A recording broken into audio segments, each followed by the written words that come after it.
Hello, my friends, welcome to the English Hub podcast. I'm really happy to have you here. In this podcast, we learn English in a simple, easy, and natural way. So, don't worry about making mistakes, and don't worry if your English isn't perfect. Just relax, listen carefully, and learn with me. Today, we're going to talk about something that many English learners. Hey, let me ask you something. Have you ever wanted to say something in English, and you actually knew what you wanted to say, but at the last moment, you just stopped? You know that feeling, right? The words are somewhere in your mind, you have an idea, you know what you want to say, but then, suddenly, you start thinking too much. What if I say something wrong? What if my grammar is bad? And before you even try, you decide, you know what, maybe I should just stay quiet. Well, I think the biggest reason is actually very simple. People are afraid of making mistakes. That's it. They want every sentence to be perfect. Perfect grammar, perfect pronunciation, perfect words. But honestly, who speaks perfectly all the time? Nobody. Even people who speak English very well make mistakes sometimes. So, why do we put so much pressure on ourselves? Why do we think that one small mistake means we're bad at English? It doesn't. It simply means that you're learning. And, trust me, learning without making mistakes is almost impossible. Let me give you a simple example. Imagine you say, I go to the market yesterday. Okay, maybe that's not correct. Someone might tell you, you should say, I went to the market yesterday. And yeah, maybe for a second, you feel a little embarrassed. But think about what just happened. You learned something new. Now, the next time you talk about yesterday, you'll remember, oh, wait. I should use went. See? That mistake didn't stop you. It actually helped you become better. That's how learning works. But sometimes, the fear isn't really about grammar. Sometimes, we're more afraid of other people, you know, what they're going to think. Maybe you're sitting with your friends, and you want to say something in English. Then suddenly, 100 thoughts come into your mind. What if they laugh? What if my pronunciation sounds strange?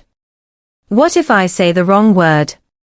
And because you're thinking about all of this, you don't say anything. But here's the funny part. Sometimes, nobody was even going to judge you. You were just judging yourself before anyone else had the chance.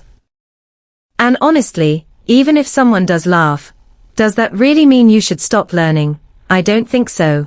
Think about it. You're trying to learn a new skill. You're trying to improve yourself. That takes courage.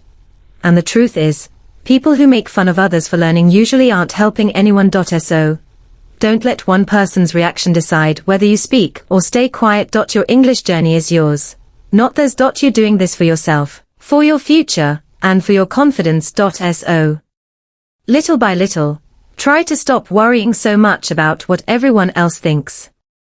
Now, there's another thing that I think happens a lot. We compare ourselves with people who already speak English really well. Maybe you see someone speaking fluently on YouTube, or maybe one of your friends speaks English confidently. And immediately, you think, wow, I can never speak like that. But wait a second. How do you know where they started? Maybe they've been practicing for years. Maybe they speak English every single day. And maybe, just like you, they were once afraid to speak too. You don't know their whole journey. So, don't compare your beginning with someone else's progress. Instead, try doing something different. Don't ask yourself, am I as good as that person? Ask yourself, am I better than I was before? Maybe last month, you couldn't speak even one sentence without feeling nervous. But today, you can say 5 or 10 sentences. That's progress. Maybe yesterday, you learned 3 new words. Today, you actually used those words while speaking. That's progress too. It doesn't matter how fast you're learning. What matters is that you're moving forward. Even small progress is still progress. And those small steps can slowly turn into something big. Another reason people feel afraid is because they think they don't know enough words. Maybe you've said this before. I can't speak English. My vocabulary is too small. But let me ask you something. Do you really need to know thousands of words before you start speaking? Of course not. You can start with the words you already know. Simple words. Simple sentences. I am tired. I am hungry. I need help. I don't understand. Can you repeat that?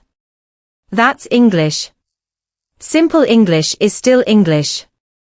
You don't need difficult words, just to prove that you can speak. Part 10, around 40 seconds. Honestly, if that happens to you, don't worry. You're definitely not alone. A lot of people understand English. They can read it, they can write a little, and sometimes, they even understand movies or videos. But when it comes to actually speaking, everything changes. Someone says, okay, tell me something in English, and suddenly, your mind goes completely blank. You know the words, but you can't find them at the right moment.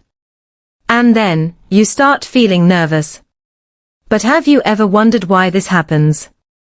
Why are so many people afraid of speaking English? Actually, here's something interesting. The more you try to speak, the more words you start remembering. Have you noticed that? Sometimes, when you're just reading English, you forget everything quickly. But when you actually use a word in a conversation, somehow, it stays in your mind longer. That's because you're using it. You're giving that word a purpose. So, don't wait until you know every word. Start speaking with what you have. And whenever you don't know a word, that's okay. You can learn it later. One new word at a time. That's how your vocabulary grows naturally.